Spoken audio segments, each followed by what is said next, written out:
Red lights on. It means we are live. Buongiorno, my friends. Grateful Chef here, Eric Eisenbud. Thanks again for joining us for another great episode. You guys are why I do this. It makes me really happy to see you guys posting pictures of dishes that we cooked on previous episodes. That's awesome. I love it. I'm so grateful that you guys do that, and that maybe there's a slight little chance that I'm having an impact on how you guys cook. And so I love watching you cook. I'm grateful that you come and watch me cook. And remember that we're all in this together. I'm not doing this alone. I don't know everything there is to know, so I'm hoping to learn from you guys as much as you guys learn from me. So I want to talk about what we're cooking today. Today, as many of you know, because hopefully you saw the teasers, got my pointer, my wooden spoon.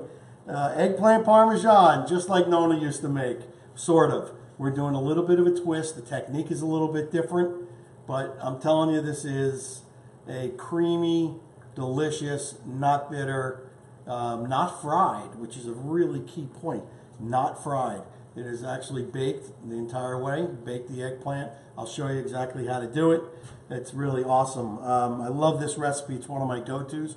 And I will give a shout out to the one who loves it the most, and that is the producer, our camera woman, and the wind beneath my wings.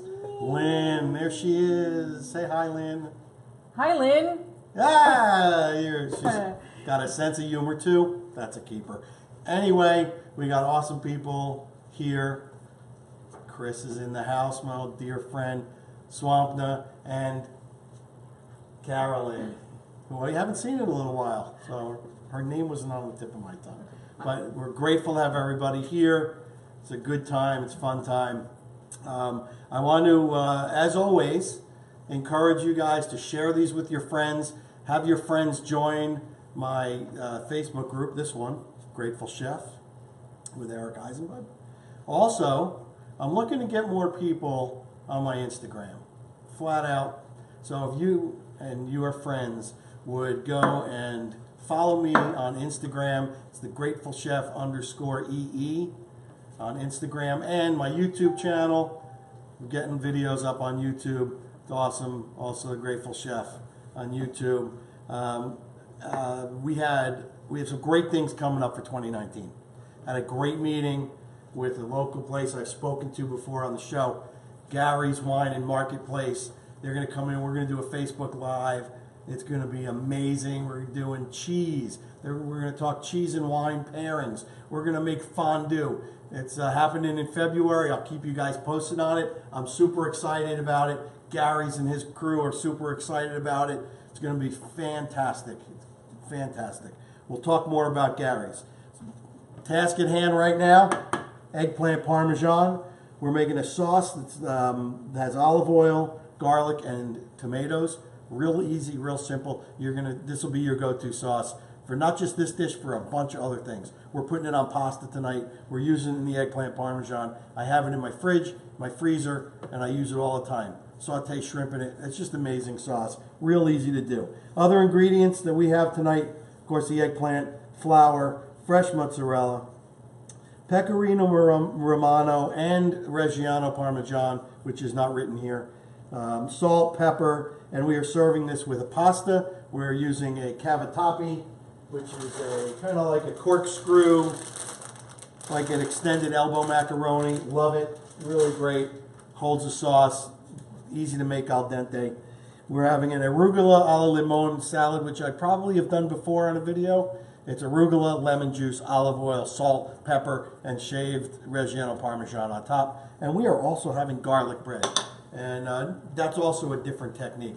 And it is that time of the show where Lynn has raised her hand. That's actually so with lots of hellos. My hellos. I'm interrupting you. So we've got... It's quite all right. Chef Marita Lynn. Hey, Chef Marita. We've got Chris Fife. Chris. And Kevin McLeany. He's in from Tennessee. And Sun King from Cali. And on your other page, I saw Paul Taboni. He said hi. Awesome. Thanks, Paul. And we've got Christina Board, who said all kinds of lovely things about me. And Nice. yes, Fantastic. So I just, while we were saying hello to you guys, I just took out of the oven the bread. So this is a new technique I'm trying. Instead of just taking the bread and slathering on the garlic and the butter or whatever you're going to use to make your garlic bread, I'm trying to toast the bread first. A little bit of olive oil, salt, pepper, get that bread crispy, crunchy, and then I'm going to put the garlic magic on there. And I'm also going to turn my phone off because we don't need it ringing in the middle of the show. good plan. Because you never know who's going to call me. So I've got the bread here, and while I'm talking about it, I'll just show you. So it's crispy, it's nice and light, it's absolutely delicious. Love it. So we're gonna smear that later, let it cool a little bit, because I don't want the butter to melt. So we're gonna get right to the eggplant. Now I said this is like just like Nona used to make, but it's a little bit different. This technique, I love it. It's really interesting technique. So let's talk about the eggplant. These beautiful eggplants. Try and find them without blemishes, not soft. You know, you want nice sperm, nice and shiny. And for this dish, and any eggplant dish I'm going to suggest, when you look at the eggplant that they have piled up in the bin, you're going to notice two different things about them. Some are a little bit bigger, and they're a little bit flatter. Okay, bottoms are a little bit flatter. Then there's these that have a nice round bottom. You can see that. It's nice and round. These are the male eggplant that have the round bottoms. And the thing about that is they have less seeds. So especially if you're going to be slicing it, you want the ones with less seeds because you have more eggplant, I'll call it meat, to hold it together and less of the seeds, which can make them break apart. So you want to look for the male eggplants. For this dish, and there's always the debate, I know there is here in Jersey, about eggplant. When you're making the eggplant parmesan, do you peel your eggplant? Do you not peel your eggplant? I peel my eggplant. The skin can be a little bit bitter, and my friend Nino, if he is watching, I'm sure he's watching me like a hawk on this one. Nino knows everything there is to know about Italian food and cheese. And Nino is one of the very talented cheese mongers at Gary's Wine Marketplace. So we've become some good friends, you know. So what I'm doing, I'm cutting the ends off because obviously if you're going to slice this, the slices are going to be this big, so you're not going to use that in an eggplant parmesan. And we are going to peel it. Very easy. I'm using like my grandmother's peeler. I get teased about this all the time. I don't have a newfangled thing. I like this one. It's light, it's sharp, it does the trick. So sometimes you just got to start it and do the best you can. Does it make a difference because you're a lefty? No. I don't think they make these things lefty and righty. Okay, so as you're peeling, we've got John Northrup. He said hello, chef. Hello, John. And he loves eggplant. Thanks for joining. You're going to love this dish. You love eggplant parm? It's great. Another cool thing about this eggplant parmesan, not only is it baked, okay, so it's not breaded, it's not fried, you don't have to deal with the egg, and the breadcrumbs and the standard breading procedure. And I'm going to show you, you're going to slice it nice and thin. About 1/4 of an inch, that's what we're looking for. So once I get this skin off, and you don't even have to make sure you get it all off, you want most of it off, it's fine. It's not going to kill you right away. So for our gluten-free friends, yes? I know that you flour this. Yep. Do you have a recommendation on what to use instead of flour? You can absolutely use gluten-free flour for this easily. I hate calling it an ingredient, like I said this last week too, an insignificant ingredient, but it's not. I think it's important to have the flour aspect of it, but it's not like it's not a critical. It's not like the cheese or the eggplant, you know. So there's two ways that we're going to go about doing this. I want to show you the two different ways that you can make this dish, and I have to pull the second one. So I've been peeling and slicing and salting eggplant all day long, so I have two big ones.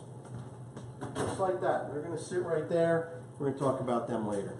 All right, so you can make the eggplant parmesan in a casserole. Okay, that's what I did. Nice earthenware. I got a stainless steel one. You can do it to feed a lot of people. Or if you're just doing it at home, there's a few people at home, or 4 or 5, 6 people. I have the onion soup crocks, and you know what? I slice them round, and I build them in here, individual ones, and they're just as good. You can wrap it. You can freeze them. Really amazing. They heat really well. They reheat really well, I should say. How do you reheat it? What's that? How do you reheat it? You can put it in the microwave. You can put it back in the oven, just to heat it up. It's easy to do. I'm so happy when I pull. I'll find one. So the eggplant. One of the things I was telling you about before we got the question on the flour and the gluten-free. You slice it real thin. You can flour it. And what's cool about this eggplant is it's got Reggiano Parmesan on it in the layers, sprinkle, and it has a single layer of fresh mozzarella. So it's not like loaded with cheese, but the mouthfeel and the experience that you get from eating it, you would swear it's loaded with cheese. So I want to turn my sauce down over here. We have Rio Manata looking for some great new ideas. Fantastic. And Rob No Prob said he wants an invite for this, so Open invitation, Rob. and he'll bring the cigars. Absolutely. Awesome. Okay, eggplant. So, we all have knives. I don't know if many of you have a mandolin. There's a bunch of different kinds. V-slicer. This is a Japanese mandolin from Behringer. It is an extremely sharp and really precise. You can really adjust it super thin. This is at its thickest.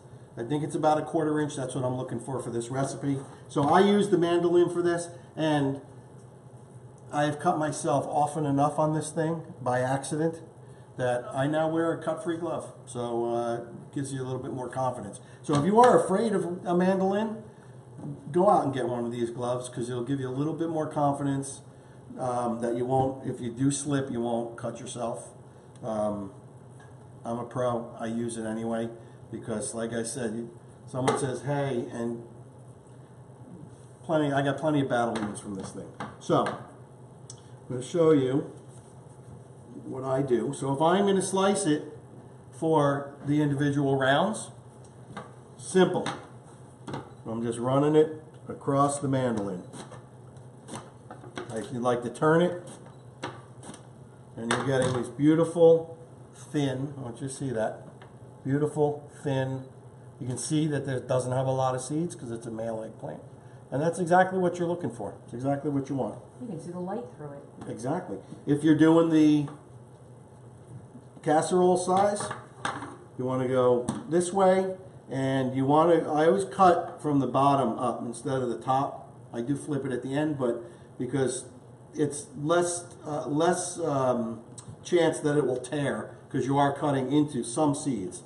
So this is basically what you're doing. And when you get up there like that, you're going to want to hold it, once you get low enough. If you hold it like this, you'll minimize the risk of slipping. So again, here's what you're getting. You're getting these beautiful slices, beautiful eggplant. No matter which way that you do it. And of course you can do it with your knife, lay it, sometimes you might want to cut this side flat, because remember, kids, safety third. And then just take your time, run your knife through, and you can do it just as well. I just find it, especially today when I did 16 eggplants, it's quicker for me to do it on a mandolin. All right, so. Did you talk about the V-slicer versus mandolin? No, I didn't. Okay. I didn't talk about them. Germany is famous for their V-slicers. It's a V-slicer because you got 2 blades, and it will cut through whatever you're trying to slice from both sides. So they're very sharp. They're really cool. You want me to show it? Is there a difference between why you would choose one or the other? No. One over the other, other Preference. than your personal preference? V-slicer. I think that the Japanese mandolin is more precise, so I'll do it like that. We can do it on the V-slicer too. I don't even know what blade I have in here, but this one, it's a German product. it does a fine job. So whichever one, I prefer the Japanese just because it's, I think you can get a little thinner. You're limited by the size of the insert. You got thin, you got thick. So this, you have an infinite amount of adjustment. That's why I like that. Okay. Thank you. So, we have sliced our eggplant. Next step, and it's pretty common in a lot of eggplant recipes, is we are going to salt it. And what that does is, it will bring out some liquid, some of the moisture. It'll change the texture of it. It'll bring out the bitterness from the seeds. So basically what I will do is I'll take some salt, I'll put it on a tray. You can do it in a colander. I did it on a perforated pan with holes in it. And you're basically going to lay them down like a deck of cards, just like this. You're going to go and you want to liberally salt. And I'm going to tell you why not to worry about it being salty. Once you do that, you can put another layer on. The moisture's still going to come out. You don't have to worry about doing a single layer. We got the round ones. It's the same exact technique. You're going to put them down. You're going to let this sit with salt on them for 15 to 30 minutes. And what's going to happen is you're going to see little beads of sweat on the surface. It's exactly what you want. Doesn't get salty because you got the water coming out, so it's not soaking in. So the salt isn't soaking in, it's actually being pushed off. Once that is there, the liquid on top, you're going to take paper towels or a kitchen towel and you are going to just individually pat dry each one, and you're going to put it in your flour. All right, so I'm going to move this to the side. I'm not going to show you that whole process, but what I am going to show you is, As you're cleaning up over there, we've got Paul Taboni thinking that calamari would be awesome with this. nice. And we have Morgan Polosha. He said eggplant is his favorite. And you've got David Mallow, who said he's sure his wife would like some leftovers. Oh, I am so sure. I believe that may have been a hint. Mm-hmm. A subtle one at that. I have plenty. All right. While your eggplant is salting, because obviously you're going to do more than half an eggplant, you want it to salt for 30 minutes. You're going to make your sauce. And yeah, 15 minutes to a half hour, I told you on the salting part of it.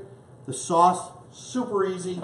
It's, again, this is going to be go-to sauce for you guys. What you do is, you're going to take your pan and you're going to put the olive oil in. You want to cover the bottom. I'm going to come over for that. Sure. You want to go over to the stove? Sure. Let's do it on the stove. Move the bread. Change of scenery. Yep. Move the bread over here. We're going to get to you later. Okay. So we got olive oil in the pan. We're going to put it on a nice medium fire.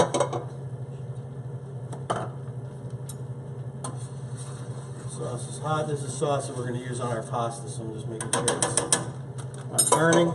And I'm sorry, we've got Chef Justice with us tonight. hello, Chef. And Jay Judge, who said, hi guys, I'm just sweating thinking about how good this is going to be. Nice. So, And Paul? Yes? I said, and Preston Payne, I think it was a reference back when you were doing the mandolin. You said he's missing the tip of his finger. Nice. All right, back to you. Okay, so Oh. what I have here is, and it's a little washed out, I apologize, sliced garlic. This I also did on the mandolin. Because I used a glove, I'm not afraid. I can really do some precision work on the mandolin. So I sliced about, I don't know, 15 cloves, maybe 10 cloves of garlic here. And you're putting this in your oil. And you don't want it to sizzle, you don't want it to pop. This is a slow kind of extraction of the garlic flavor into the oil. I am going to live on the edge, turn the heat up a little bit for the purposes of this video, but you want to take your time with this step. You want as much of that garlic flavor to come into that oil, and you don't want the oil, the garlic to brown, and you certainly don't want the garlic to burn, because when it does, it's very bitter. So I'm going to just turn it up just to get it going. All right. And we're going to talk about our tomatoes. Okay, I love for this recipe, I used San Marzano tomatoes. Lots of controversy about San Marzano tomatoes. So you have to be very cautious when I'm going to turn this camera just a little bit so I can get in there.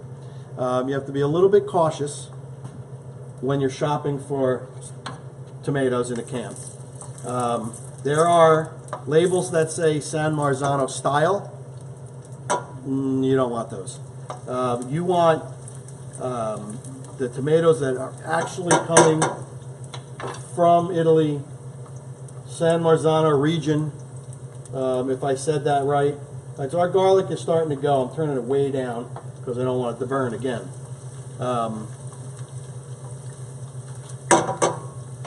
So there are San Marzano. My go-to brand usually is Cento, C-E-N-T-O. Interestingly enough, they didn't have them at Costco today, and they were very low on them in ShopRite. So I found this brand. It is actually has the ShopRite name on it, but it's imported from Italy, and this is very important.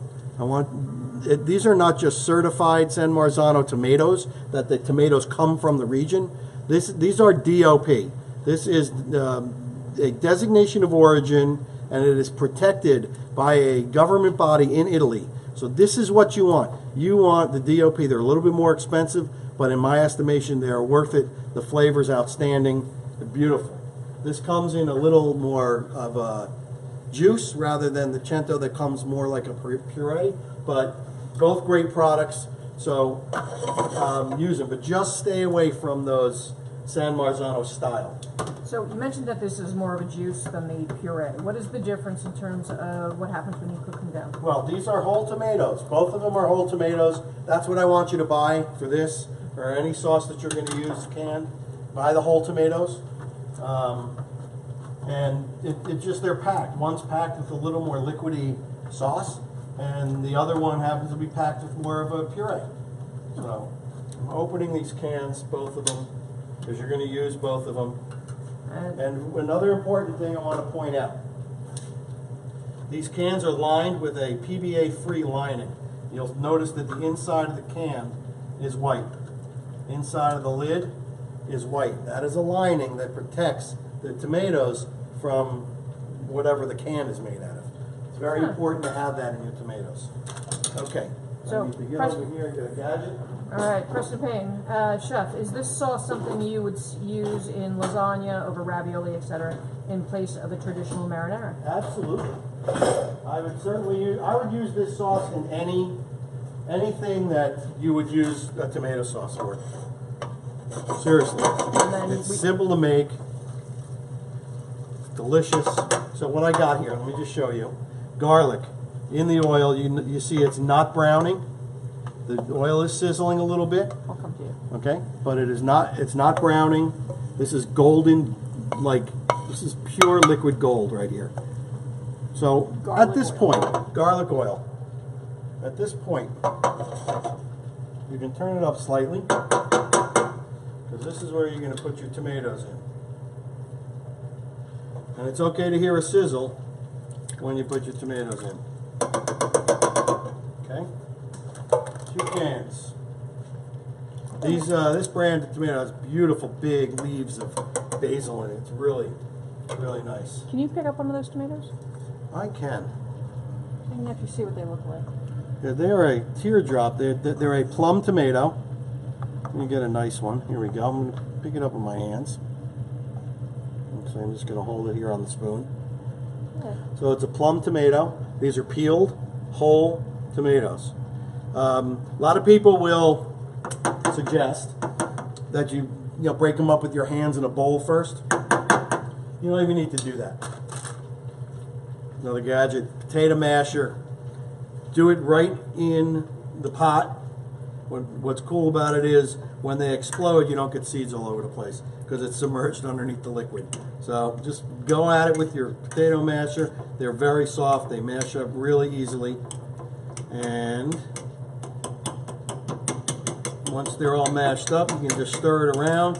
That was quick. Make sure that the garlic is not burning. Oh, made a mess anyway. All right, so you want to stir it around. Now, if there's one thing that you've learned from watching The Grateful Chef, I'm a big fan of the phenomenon of reduction. So we gain flavor when we reduce. We're getting rid of water, liquid, we gain flavor. Okay, same thing with dry aging beef. You're getting rid of the moisture, you're gaining flavor. So same thing goes here. So what I want this to reduce by about a third. Now you got to be a little careful so you don't burn the tomatoes on the bottom. And Technical difficulties. we are. What's going on? No, hopefully nothing other than I Yeah. can't adjust the screen. Let's see. Hold on. We are having a little technical difficulty. Well, we just won't be able to zoom in. Well, that's not good. You want to jump off and jump back on? No, let's just go as is. Okay, we're going to go in and try and figure it out. All right, so you're going to have to manipulate the camera. Yeah, it's fine. Okay, It's weird on her the screen. control. Okay, good. All right, so again, we've got it. It's nice and broken up.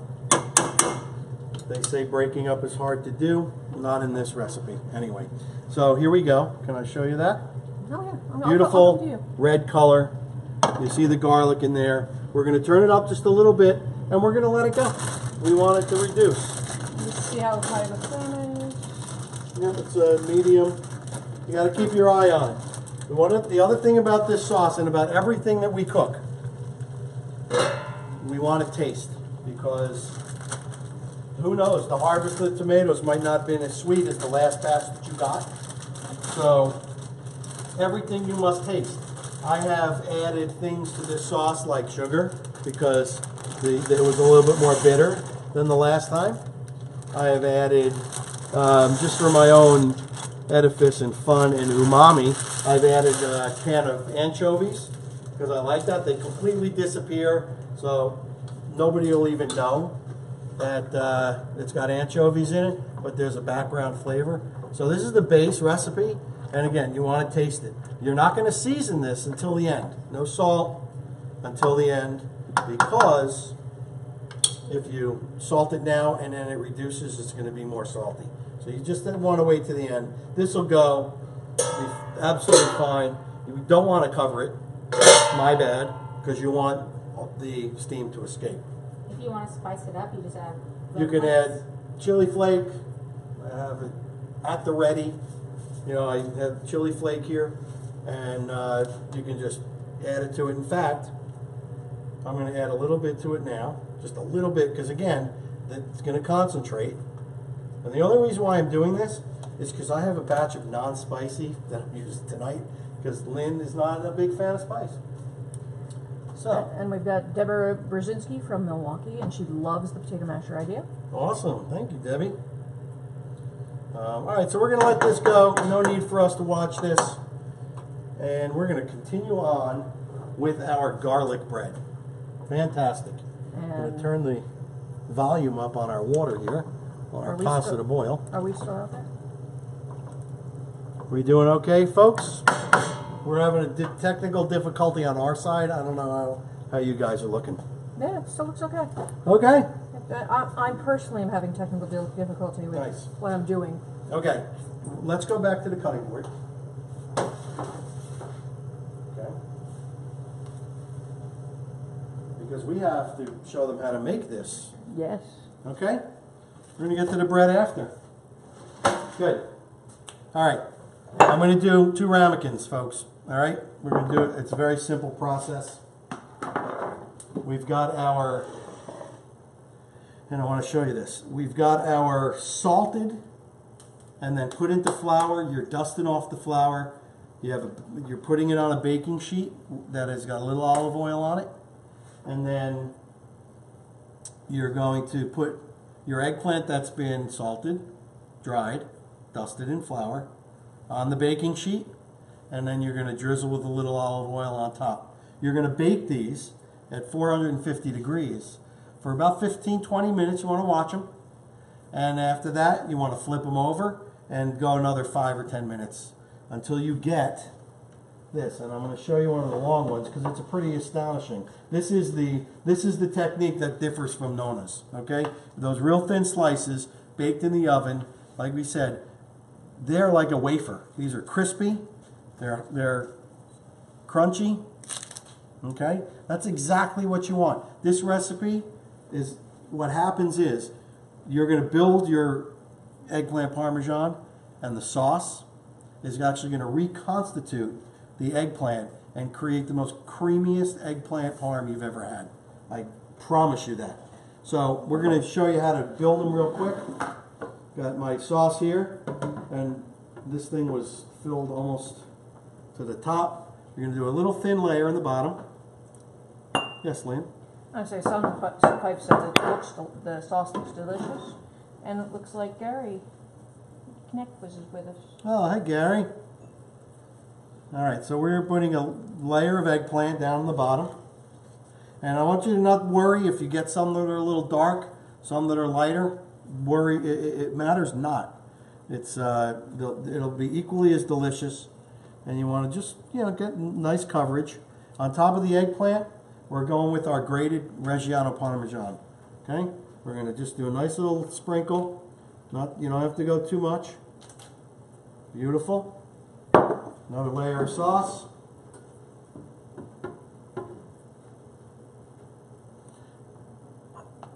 Okay. Shake it up.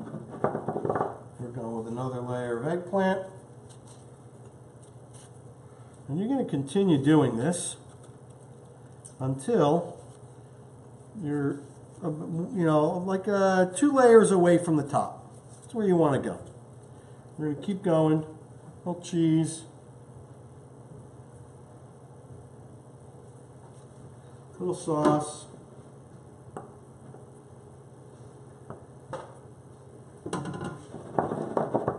it up. Make sure it settles. I'm going to do one more layer of eggplant. You can actually hear it crunch. Yeah, and don't worry if you break them as you're pushing it down. It's perfectly fine. Okay, layer of eggplant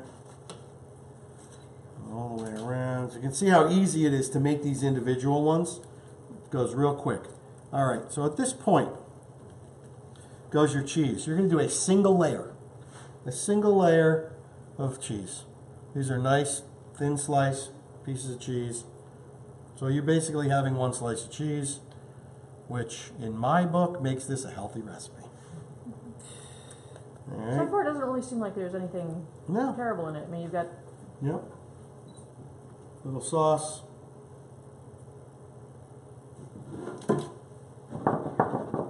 And then we've got Kevin Holmes Liddell with us, and he said he's going to be in our area this weekend, but we are not.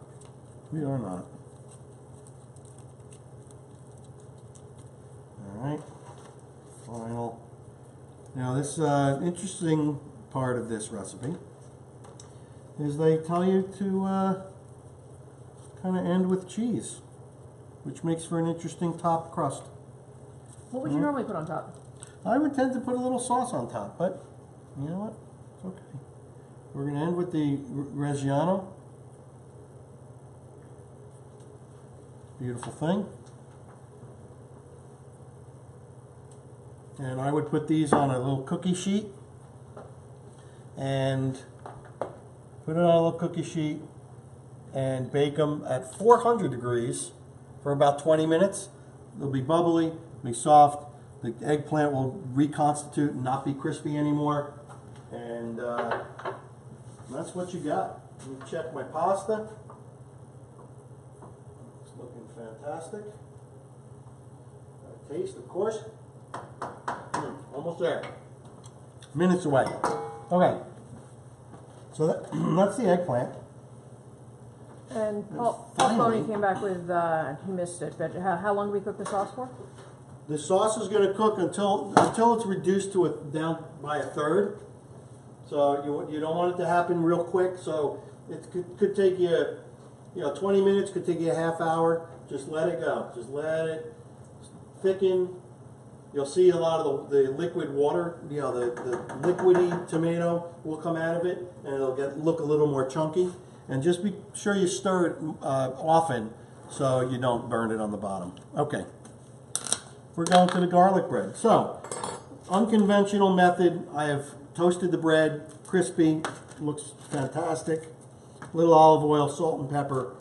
Threw it in the oven while they were baking the eggplant parm. Earlier today, I took some room temperature butter, a boatload of garlic. It would make any Italian grandmother proud. Some parsley, a little salt. That's it. And I have made this delicious garlic butter for the garlic bread. Was the garlic raw or? The garlic was raw. So I'm gonna put a nice little slathering on here. Just like so. Okay. While I'm doing that, I want to turn my oven to broil.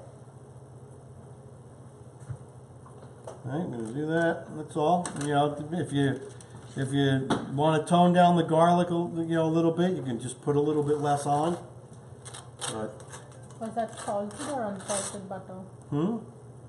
Salted or unsalted? no, unsalted. I always cook with unsalted butter. I think in baking sometimes they look for salted, but I always cook with unsalted butter because it gives me control of how much salt is in a dish.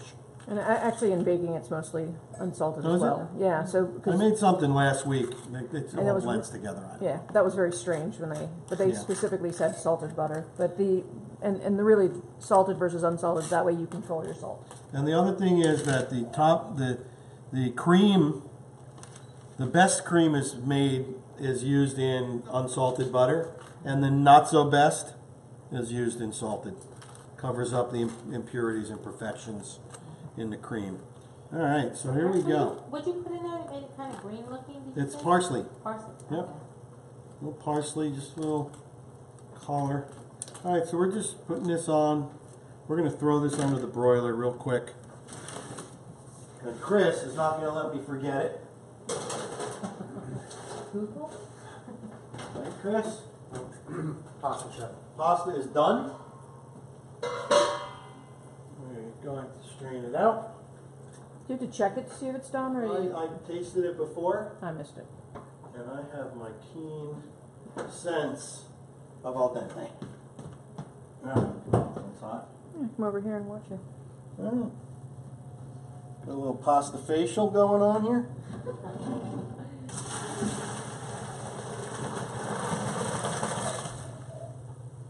Got that. Do you rinse your pasta? No. Never rinse. Quick. And why don't you rinse? Can't see a thing. And why don't you rinse pasta? Because I like the starch. I like the starch in the pasta. Alright, this is going in our bowl. And we have Michael Trainer. Oh, hello, Michael. How could that be bad? Already. We got our sauce that I'm heating up. Same sauce we used for... What do I smell, Chris? Garlic bread. That's right. Just went in. Alright, we'll keep our eyeballs on it, that's all. Alright, so... Would you just keep your eye on that, Chris? Sure. Alright, so this is the same sauce we used for the eggplant parm. And I'm going to put it on the pasta, being very careful not to over sauce the pasta. It should not be swimming. It should be lovingly giving your pasta a hug. There's got to be an Italian term for that. Nino, I need your help. I haven't seen Nino tonight. No, Nino must be very busy. Working. Yep, working.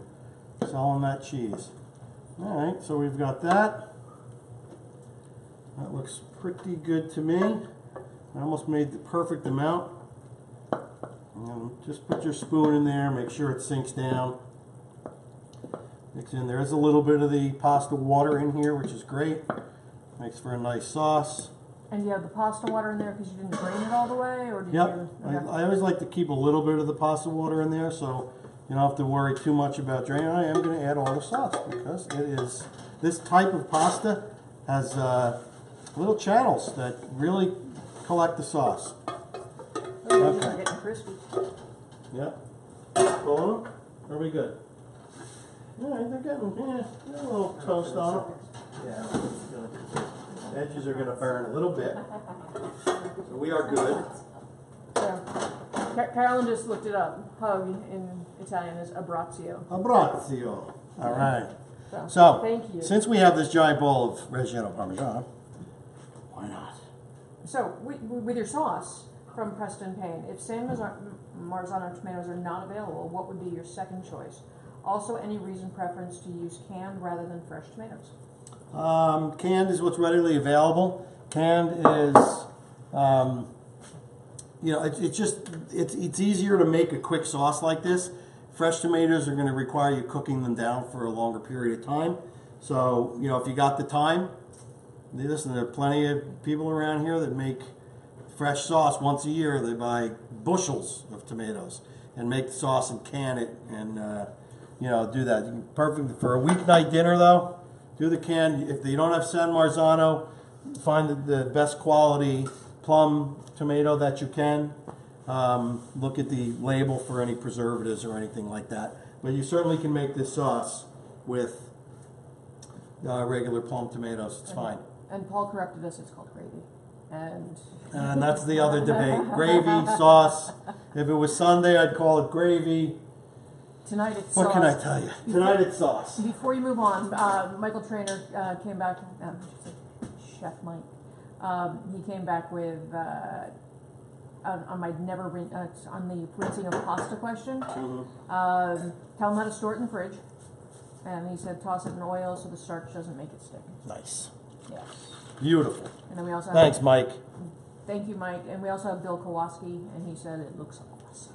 Thank you, Smells Bill. awesome. All right. Yeah, it smells awesome. Next step, and I want to talk about the sauce. One thing I don't want to forget.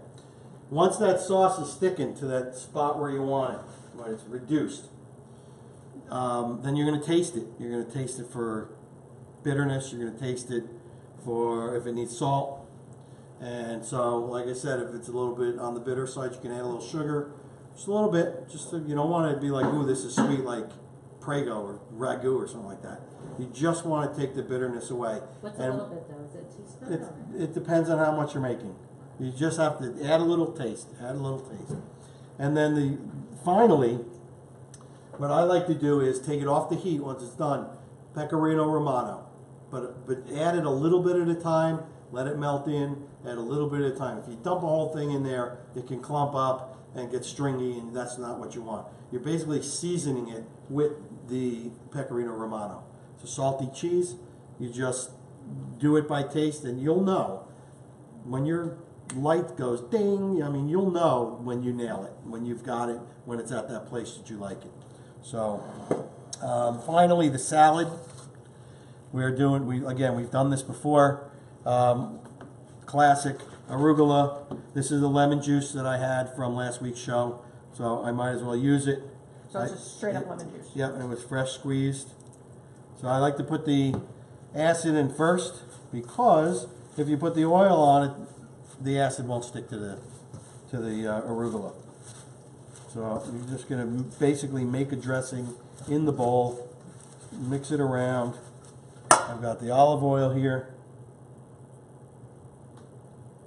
I'm going to mix that in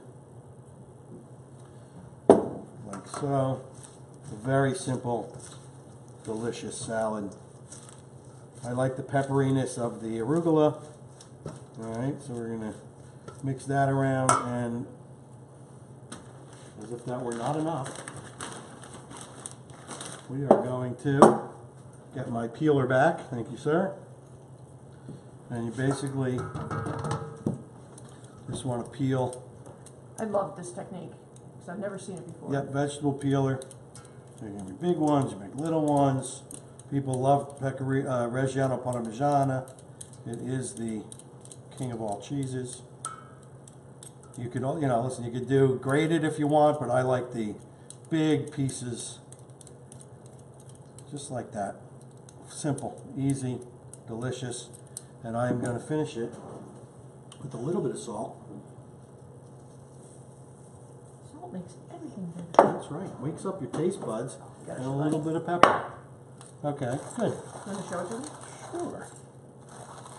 So my crack sous chef, my dear friend, best buddy of all, noticed that the metamorphosis is taking place on the eggplant. So we've salted this. It has sat for 20 minutes. Okay? And I just want to show you what has come off of the eggplant. I mean, all that liquid has come out of the eggplant. So it's substantial. And now, again, that technique, paper towel, kitchen towel, whatever, it's a real simple, pat it dry, like that, in your flour, dredge, shake off excess, put it on a baking sheet with a little bit of olive oil on it, little drizzle of olive oil on top, and that goes in the oven and bakes. Okay, so we've got a challenge. We've got Sherry Heslop. She said Sherry? It's Uh-oh, it's- I'm nervous. It's definitely sauce. And this is a challenge over to Paul. Oh, okay. It's definitely sauce. When sauce is made with meat, it's ragu. Gravy is an Italian-American term they use to make it sound more appealing to Americans, and that's my favorite salad. Nice. All right.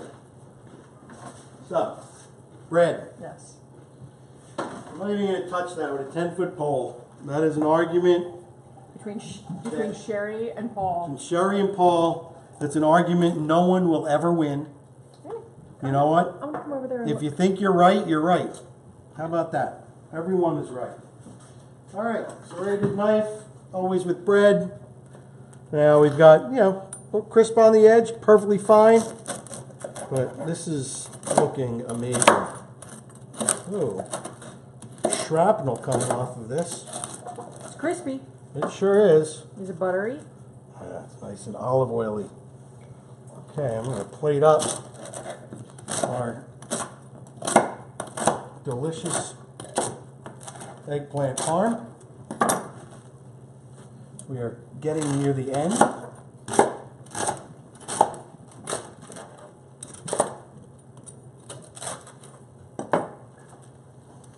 Absolutely gorgeous. And Paul came back with sauce or gravy. It's all good. I call it delicious, right? Love you, Paul. All right. Beautiful. This goes over here. And let's get with our beautiful eggplant parm. Look at this. Lovely. Keeping my sauce going, simmer. So again, can you get a shot of this, Lenny? Carolyn just got the shot and she realized it. Nice. She's like, I'm gonna go take a picture. Feel free. So again, may not look like your conventional eggplant parmesan. A little darker on top. It's got the cheese on top, but you can see those crispy wafers absolutely have reconstituted. Nice and soft. I'm gonna get my knife.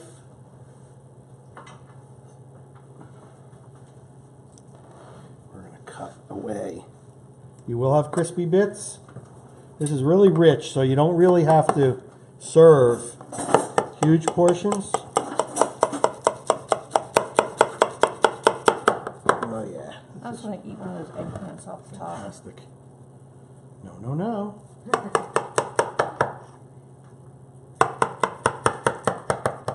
Gorgeous. We cut a couple layers because it makes it easier to dispense. I can see where the sauce is caramelized a little bit. Oh, yes. Nice and creamy. Are you grabbing one of those middle slices for yourself? Of course. Chef prerogative. I'm thinking that one right there. All right. Can you use a knife to scoop it up, or do you No. need something else? Oh, you've got a little thingy moving. Mm-hmm. All right. This is looking phenomenal. Come down there. Make sure I suspense must be killing you guys. Well, Killing me. Considering it smells so good in here. But look at that. To think there's only one layer of cheese in that, that's outstanding. Okay. So, cheese now. Again, this has set for 10, 15 minutes, maybe even more. Okay, so we have some garlic bread. Come back around. I'm going to slide it over just a little bit. Make room for my... Woo! Sorry, Luscious everyone. pasta. Oh, yeah. Now this. I'm gonna come back again. Sorry, darling. Okay, a little pasta. Of course, a little more Reggiano. Put a little Reggiano on top. Salad, we'll get to later. Michael Trainer came back with this looks like an eggplant parmesan, where it's actually you're actually able to taste the eggplant. Looks awesome. Absolutely. I am tongue tied tonight. All right. It has come to my favorite part of the show. Where you taste it? So remember, we had all the crunchiness going on with the eggplant. This, okay, has turned into nice, soft, and luscious. See if this isn't too hot. Okay, you can see the cheese just wants to come at you.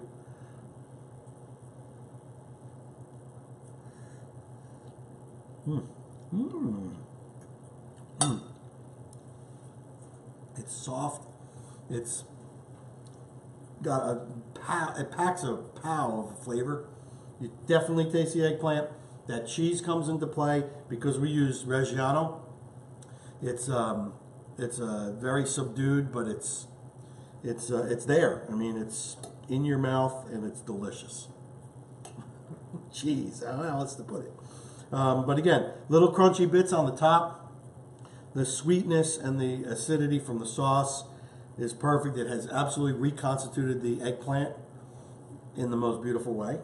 And yeah, this dish comes out this way every single time. So I'm definitely going to post the recipe for you guys. The pasta, simple, plain, delicious, great accompaniment to this dish. And the bread, here we go. How is it? Perfect. All right. Perfect rendition of garlic bread. Anyway, I'm not going to talk with my mouth full. So while you're chewing, Ted said it's one of his favorites, and he must do it the way you've done it, so your style. And then Sherry Heslop said that it looks amazing, and she's jealous of your studio audience. Nice. Listen, there's nothing worse than getting eggplant parmesan at a diner. Ugh.